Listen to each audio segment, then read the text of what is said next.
Bonjour à tous. Je n'aurais pour rien au monde manqué cet anniversaire, même si j'étais enceinte de 9 mois et prêt à accoucher. Mais mon médecin m'a certifié que je n'accoucherai pas ici, alors ne vous en faites pas. Je voudrais vous dire, j'écoutais dernièrement le discours du général de Gaulle, il y a 40 ans de ça, et avec beaucoup d'émotion, il disait qu'il était heureux d'être à Montréal, la ville française. De son temps à lui, elle était loin d'être française, vraiment.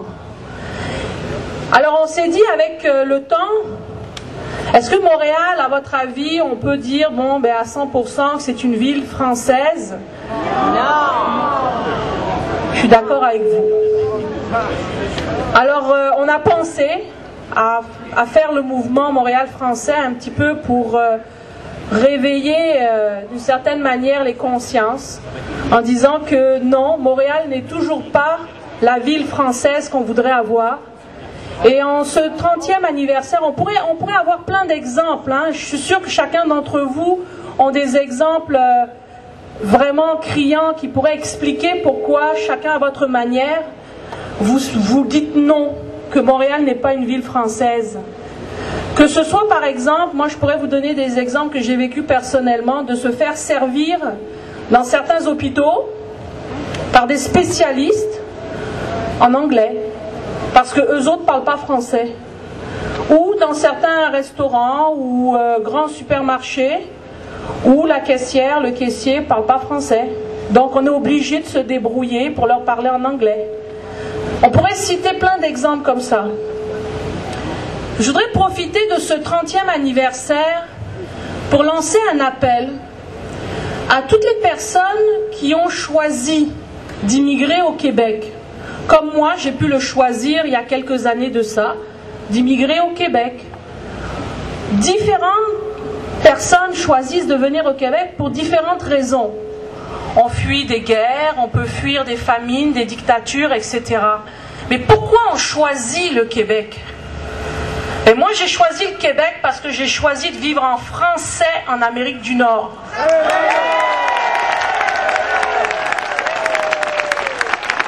Alors, je demande à toutes ces personnes qui ont choisi comme moi le Québec, de choisir de vivre en français au Québec parce que c'est la seule place en Amérique du Nord où on peut vivre en français, où on peut faire grandir nos enfants en français. Si on veut, on choisit de parler, je sais pas, on choisit de vivre en espagnol, on ira en Amérique du Nord, en Amérique du Sud. Si on choisit de vivre en anglais, on peut aller au Canada, on peut aller aux États-Unis, etc. Mais quand on choisit le français, on choisit le Québec.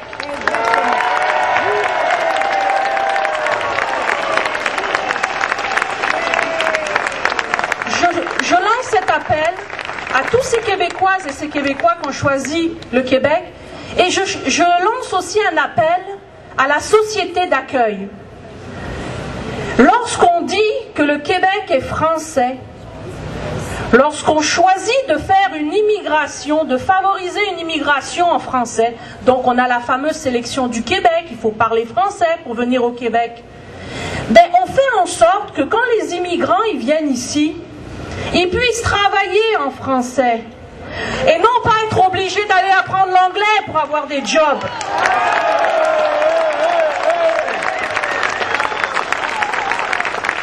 Je connais beaucoup de personnes qui viennent de pays francophones et qui ne peuvent pas travailler parce qu'ils ne parlent pas l'anglais.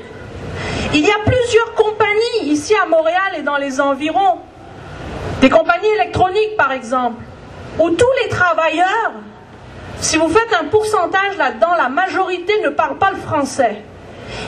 Et si ils veulent accéder à des postes genre de superviseur, il faut qu'ils parlent au moins l'anglais pour ça.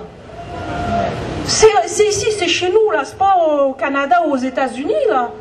Et ça, c'est une réalité du quotidien de beaucoup de personnes issues de l'immigration. Donc il faut qu'on soit quand même assez logique dans ce qu'on dit puis dans ce qu'on fait. Et ça, c'est la responsabilité de tout le monde. Donc la défense de la langue française, c'est vraiment l'affaire de tout le monde. Ça nous regarde tous. Que l'on soit des politiciens, que l'on soit dans un mouvement, c'est à nous d'y voir. Et vous savez,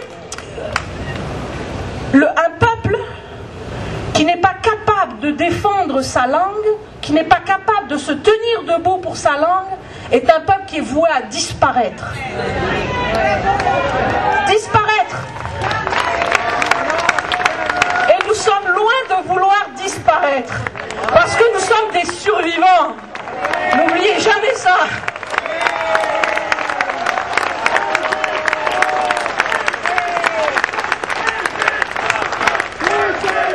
C'est ça.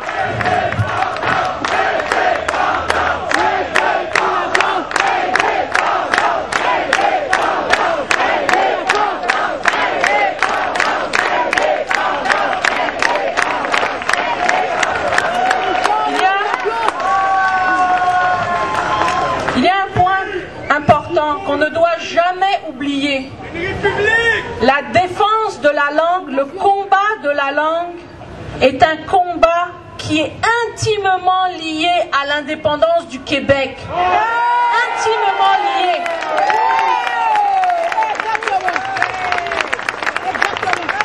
Et je vais vous dire une chose.